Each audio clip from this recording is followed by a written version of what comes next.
Hello all of you, welcome back to my channel. मैं आज आप लोगों के लिए लेकर आ चुकी हूँ एक कलेक्टिव रीडिंग जिसका टॉपिक रहने वाला है what are their feelings last night, यानी कल रात वह कैसा महसूस कर रहे थे। आपके जो पर्सन हैं, पार्टनर हैं, लव इंटरेस्ट हैं, कल रात उनकी फीलिंग्स क्या थी आपको लेकर, कैसा महसूस कर रहे थे, हम ये जानेंगे।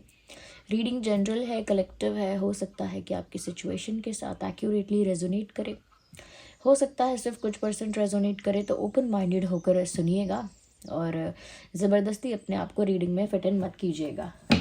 तो लास्ट नाइट, कल रात सोने से पहले वह कैसा महसूस कर रहे थे हम देखेंगे। थोड़ा ओपन माइंडेड होकर सुनिएगा। This card is popping out, this is the master card. तो कल रात वह आपको लेकर कैसा महसूस कर रहे थे, मेल फीमेल दोनों के लिए है healing.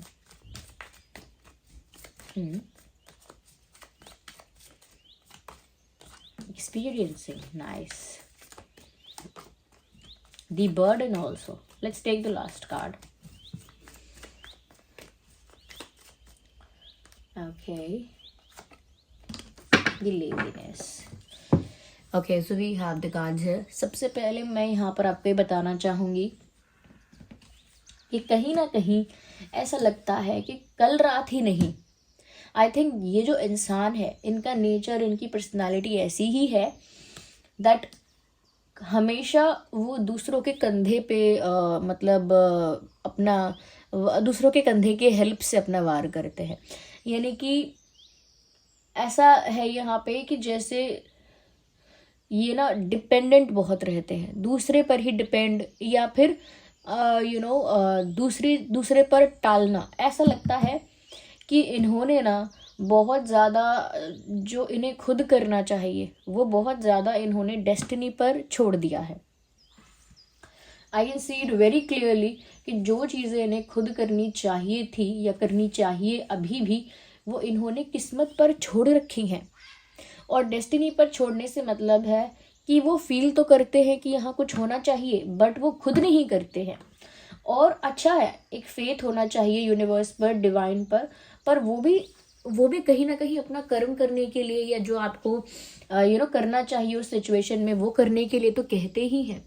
But this person is being lazy और being too comfortable in their zone. अपने कंफर्ट जोन से बाहर आने के लिए रेडी नहीं है ये इंसान। कल रात भी इस इंसान ने सोचा है कि हाँ, कुछ होना तो चाहिए। इस सिचुएशन में सब कुछ स्टक हो गया है, ना बात आगे बढ़ रही है, ना पीछे हट सकते हैं यहाँ से। सब कुछ एक जैसा ही लग रहा है बहुत दिन से। There is no change. They also feel this. अगर आप ऐसा फील करते हो तो ये पर्सन भी ऐसा फील करते हैं। इवन कल रात इन्होंने ऐसा भी महसूस किया है कि आप दोनों का कनेक्शन का जो एक स्टेज है वो बहुत समय से एक ही स्टेज है, या फिर कांस्टेंट है।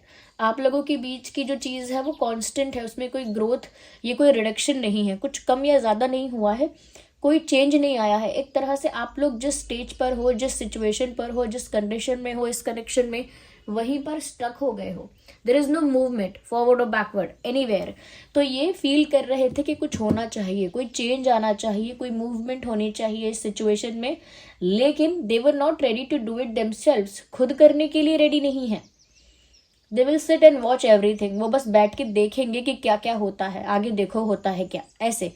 इसका मतलब है कि बहुत ज़्यादा डिवाइन पर चीज़ें छोड़ देना, कि किस्मत के भरोसे बैठा हूँ मैं, तो किस्मत में होगा तो अपने आप आएगा। किस्मत में कोई चीज़ लिखी होगी तो उसे कोई रोक नहीं पाएगा। किस्मत में होगा तो बैठे बिठाई चीज़ें ठीक होंगी, मिरेकल्स होंगे, मैजिक होगा। अगर हमारी डेस्टिनी में लिखा है तो वो कैसे भी होकर रहेगा। तो ठीक है, फेथ होना चाहिए, लेकिन इस तरह से अनरियलिस्टिक नहीं होना चाहिए। दे आर बीइंग अनरियलिस्टिक, ऐसा लगता है। कल रात उन्होंने ऐसा ही महसूस किया, ऐसा ही सोचा, और अपने कंफर्ट जोन से बाहर ना आने को या अपने लेजीनेस को उन्होंने डिफाइन कर दिया ये बोल के, या फिर डिफाइन कर लिया अपने मन में ही ये समझ के कि किस्मत में लिखा है तो मिलेगा, मुझे किस्मत पर छोड़ना चाहिए, किस्मत पर विश्वास करना चाहिए। हो सकता है किसी सो कॉल्ड इंटेलिजेंट ने उनको बता भी दिया हो ये बात कि किस्मत में होगा तो मिलेगा। So I think they are just dependent on that. Okay, क्योंकि इनका फेथ है डिवाइन पे, बट ये जो फेथ है कहीं ना कहीं कन्वीनियंस के हिसाब से यूज़ किया जा रहा है। जैसे हम किसी के लिए कुछ करना चाहते हैं तो करते हैं, पर अगर किसी के लिए कुछ करना नहीं चाहते हैं तो बोलते हैं ईश्वर की जब इच्छा होगी तब होगा। तो कभी कभी कभी इससे आपका इंटेंट पता लगता है कि कैसे अपने फेथ को भी आप कन्वीनियंटली यूज़ कर रहे हो। तो डेस्टिनी पर डिपेंड हो रहे हैं, कल रात भी ऐसा ही सोचा। यहाँ पर मुझे ऐसा भी लग रहा है क्योंकि ये लेजी हो रहे हैं और क्योंकि अपने कंफर्ट जोन से बाहर नहीं आना चाह रहे। इसका मतलब ये नहीं है कि कहीं ना कहीं आपको मिस नहीं कर रहे, आपके बारे में सोच नहीं रहे हैं। आई कैन सी है कि ये इंसान कल रात आपके बारे में सोच रहे थे, आपको इमेजिन कर रहे थे, जैसे पिलो समझ के आपको इमेजिन करना, या या फिर सपना ऐसा देख रहे थे। They must be dreaming also. तो ये डे ड्रीमिंग भी हो सकता है, एक्चुअल ड्रीमिंग भी हो सकता है कि सच में सपना देखा, या सिर्फ खुली आंखों से इमेजिनेशंस की, विजुअलाइजेशंस की, ऐसा हो रहा था। तो उन्होंने आपको इमेजिन किया है कल रात, विजुअलाइज किया है, इमेजिन किया है, या सपना देखा है आपका खुली आंखों से या बंद आंखों से, but they were dreaming about you. तो कहीं ना कहीं आपके बारे में सोच तो रहे हैं बहुत, आपको अपने आसपास एक्सपीरियंस भी करना चाहते हैं, आपके प्रेजेंस को भी एक्सपीरियंस करना चाहते हैं, तभी तो इमेजिन कर रहे हैं। आई एम नॉट सेइंग कि इस इंसान का आपकी तरफ अट्रैक्शन नहीं है या इंटरेस्ट नहीं है अट्रैक्शन भी है, इंटरेस्ट भी है, बट आई थिंक अपने कंफर्ट जोन से बाहर नहीं आना चाहते और they are being too lazy, बस यही बात है। कहीं ना कहीं व्यूअर्स यहाँ पर मुझे लगता है कि कहीं ना कहीं प्रॉब्लम है कि ये सिचुएशन हील तभी होगी जब बर्डन रिलीज होगा। I think there is a burden on you और maybe on this person. आप दोनों में से किसी के ऊपर एक बर्डन है, मुझे लगता है व्यूअर्स आप पर है ये बर्डन। इस इंसान ने आपको ऑर्डर्स दे के नहीं, एक तो होता है ऑर्डर दे के कंट्रोल करना किसी को कि ये करो वो करो, ऑर्डर दे के, इंस्ट्रक्शन दे के नहीं। इस इंसान ने मेंटली माइंड गेम्स खेल के, मैनिपुलेट करके आपको कंट्रोल किया है।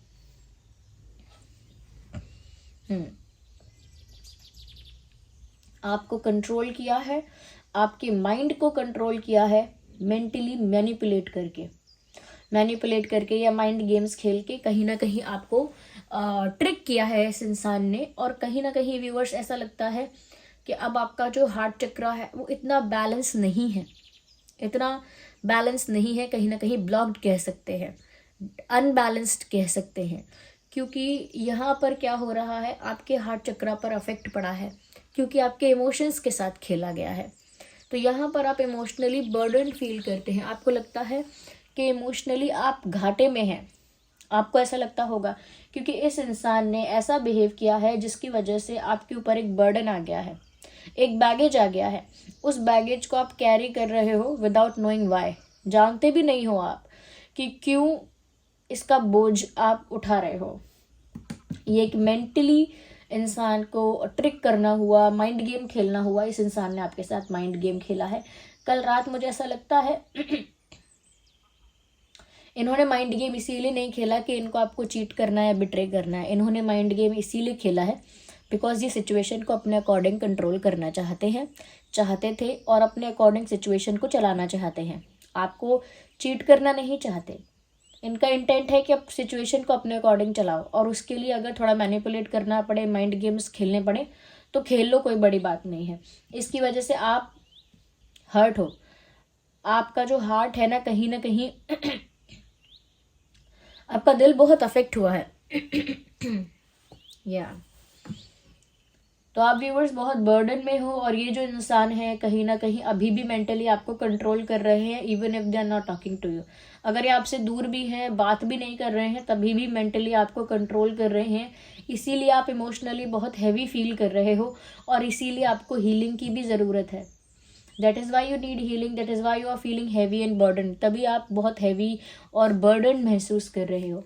आई think things need to change और आई थिंक ये भी ये सोचते हैं कि बदलाव आना चाहिए, लेकिन ये तो बदलाव किस्मत के भरोसे छोड़ रहे हैं। पर मुझे लगता है व्यूअर्स की सिचुएशन में चेंज आ रहा है या आने वाला है। Let me see more into it again. मुझे लगता है व्यूअर्स के बदलाव आएगा और आप कुछ करोगे,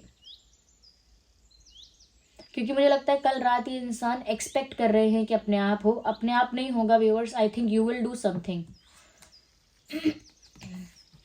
यस, क्योंकि इन्होंने डेस्टिनी पर सब छोड़ा हुआ है, यूनिवर्स पर, भगवान पर सब छोड़ा हुआ है। मुझे लगता है यहाँ भगवान ही जस्टिस करेंगे, जिसे हम कहते हैं डिवाइन जस्टिस। यहाँ पर अब डिवाइन जस्टिस ही होगा। मुझे लगता है व्यूअर्स आपके द्वारा किया जाएगा। कहीं ना कहीं आप अपनी डिग्निटी, मॉरल वैल्यूज में रहकर, ओके, कोई माइंड गेम्स और मैनिपुलेशन नहीं, अपनी डिग्निटी को मेंटेन करते हुए, मॉरल्स और वैल्यूज को फॉलो करते हुए आप इस सिचुएशन में एक चेंज लेकर आओगे। यानी you will be the reason of change. आप कहीं ना कहीं एक चेंज का कारण बनोगे। बदलाव का जो कारण है वो आप बनोगे। मुझे लगता है you will be free very सून। अगर आप इस टॉक्सिक सिचुएशन से फ्री होना चाहते हैं then you will be free very soon. मुझे ऐसा लगता है व्यूवर्स कि ये जो इंसान है, कल रात they were just resting and being lazy, they were sitting just, ऐसा लगता है कि बस बैठे हुए हैं, आराम कर रहे हैं, टीवी देख रहे हैं या फ़ोन चला रहे हैं, what ever it is, social media कहीं ना कहीं देख रहे हैं और सब कुछ भगवान पर छोड़ रखा है। और ऐसा लगता है कि सिचुएशन में चेंज तो चाहते हैं बट वो भी आपसे ही चाहते हैं। आपके पेन को लेकर ज़्यादा सेंसिटिव ये इंसान कल रात नहीं थे। इनफैक्ट इन्होंने ऐसा भी सोचा है that you are being too कह सकते हैं डेलिकेट, या you are being too delicate. जैसे जैसे जैसे कोई इंसान है वो भारी सामान नहीं उठा सकता और हम उसको बोलते हैं भारी सामान उठाओ, वो कोशिश करता है, थोड़ा सा उठाता है, फिर उसके हाथ से गिर जाता है, तो हम उससे क्या कहते हैं? बोलते इतना भी नहीं उठा सकते, ज़्यादा ही नाजुक हो क्या, हाथों में जान नहीं है क्या तुम्हारे? ऐसा हम उसको बुली करने के लिए कहते हैं। उसकी स्ट्रेंथ को नहीं समझ पाते कि शायद नहीं है हाथ में इतना स्ट्रेंथ, लेकिन बोलते हैं तुम्हारे जान नहीं है हाथों में क्या, कमज़ोर हो क्या, खाना नहीं खाते, ऐसे ऐसे कमेंट्स पास करते हैं। वैसे ही ये इंसान आपको टू डेलिकेट समझ रहे हैं। कल रात इन्होंने ऐसा सोचा कि आप तो बात बात पे हर्ट हो रहे हो। कल रात इन्होंने ऐसा सोचा कि आप बात बात पे हर्ट हो जाते हो, बात बात पे आपको बुरा लग जाता है। कौन इतनी बार आपको समझाएगा, कौन इतनी बार आपको आंसर्स देगा और एक्सप्लेन करता फिरेगा, कौन इतनी बार करेगा? You are being too emotional and too sensitive. उन्होंने ऐसा सोचा कि आप ज़्यादा ही नाजुक, ज़्यादा ही सेंसिटिव हो रहे हो। ओके, तो ये उन्होंने सोचा, ये उनकी सोच थी। यहाँ चेंज आप लेकर आओगे, मुझे लगता है सिचुएशन से आप फ्री हो जाओगे। आई डोंट थिंक व्यूअर्स कि इस सिचुएशन में ज़्यादा लंबे समय तक आप इंतज़ार करने वाले हो, चांस ही नहीं है। आई थिंक द मोमेंट इस इंसान ने एक लिमिट क्रॉस की, you will just leave the situation for ever.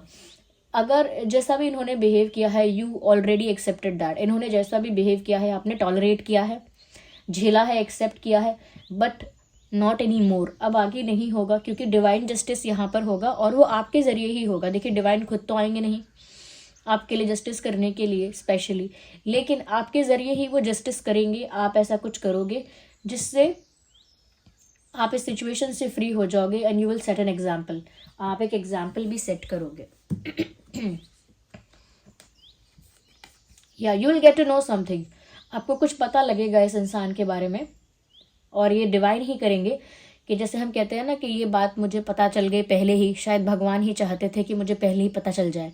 शायद ये बात मुझसे हमेशा छुपी रहती, लेकिन भगवान ने किसी तरह से मेरे सामने ये बात ला दी। इसी तरह से कोई बात आपको पता लगेगी इस इंसान के बारे में, या फिर कुछ और समथिंग जो इस सिचुएशन में आपको हेल्प करेगा जो इस सिचुएशन में आपको हेल्प करेगा। ऐसा ही कुछ आपको इस इंसान के बारे में या इस सिचुएशन के बारे में कुछ पता चलेगा, और ये डिवाइन की तरफ से आपके लिए हेल्प होगी, जिससे कि आप अवेयर हो जाएं, अटेंटिव हो जाएं, यानी कि सावधान और सतर्क हो जाएं, और फिर अपनी मोरालिटी और डिग्निटी को मेंटेन करते हुए एक अच्छा एक्शन या डिसीजन ले पाएं। ओके व्यूअर्स, और इनको दिखा पाएं कि आप टू सेंसिटिव, टू डेलिकेट नहीं है। Okay, you are just being a emotional creature. आप बस इमोशनल एक इंसान हो रहे थे इन अ रिलेशनशिप और in a love, but you are also very strong. Okay, you are also very strong, you are also very courageous. आप भी बहुत हिम्मत वाले हैं, बहुत स्ट्रांग है। समय आने पर आप भी एक ऐसा डिसीजन ले सकते हैं जो इस इंसान को सरप्राइज ही नहीं, शॉक भी कर देगा। तो I think viewers, now it is your time to shine, because divine is with you. भगवान जो है, यूनिवर्स जो है आपके साथ हैं, आपकी हेल्प करेंगे तरह तरह से एक अच्छा मार्ग चुनने के लिए, एक सही फैसला लेने के लिए। आपको बस उस पाथ को फॉलो करना है। ओके, जिस रास्ते पर जाकर आपको पता कैसे चलेगा कि आप सही कर रहे हो या गलत? जिस रास्ते पर जाकर आपकी डिग्निटी, आपके मॉरल वैल्यूज सेक्रीफाइस होंगे, आप समझ जाइएगा कि वो गलत पाथ है। और जिस पाथ पर चलकर आप अपने मॉरल वैल्यूज को और डिग्निटी को मेंटेन कर पाएंगे, फॉलो कर पाएंगे, तो समझ जाइएगा कि सही पाथ पर चल रहे हो। These are the signs for you. या let's take some more advice for you.